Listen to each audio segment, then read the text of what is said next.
Donc, bonjour, aujourd'hui une petite vidéo pour parler du réflexe myotatique qui permet de maintenir la posture. Alors nous avions vu au collège que pour réaliser un mouvement, il doit y avoir coordination des muscles antagonistes.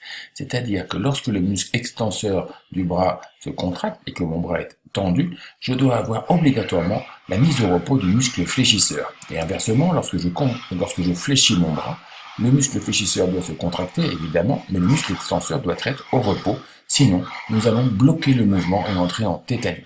Alors, cette observation est valable aussi au niveau de la jambe, avec deux muscles antagonistes, le muscle fléchisseur, le jambier, et le muscle extenseur, le solaire. On voit très bien sur ces deux électromyogrammes que lorsque l'un se contracte, l'autre se met au repos.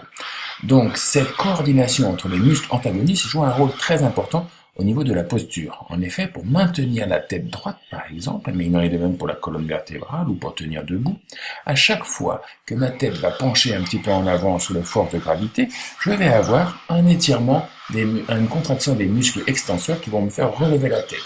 Et lorsque ma tête va partir en arrière, je vais avoir une contraction des muscles fléchisseurs pour la faire revenir en avant.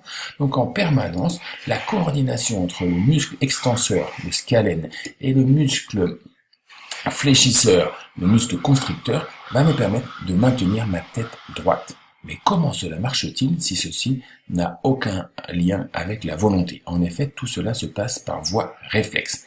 Eh bien, tout simplement grâce à des cellules musculaires modifiées qu'on appelle le fuseau neuromusculaire.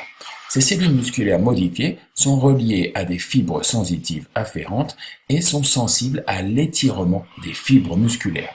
Donc à chaque fois que ce fuseau est étiré, il va envoyer un message dans le neurone sensitif qui va aller dans la corne postérieure des nerfs rachidiens pour arriver dans la matière grise de la moelle épinière. À cet endroit-là, il va donner deux messages nerveux à deux neurones d'association.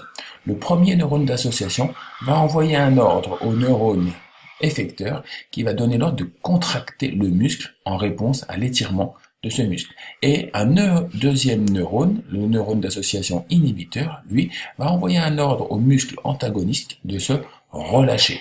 On va donc avoir cette coordination en permanence entre contraction du muscle effecteur et relâchement de son muscle antagoniste. C'est grâce à cet ensemble de réflexes myotatiques qui se déroulent en permanence dans notre organisme que l'on arrive à maintenir l'équilibre même lorsque l'on trébuche sur une pierre, à moins que ce petit garçon vienne nous contredire. En vous remerciant de votre attention.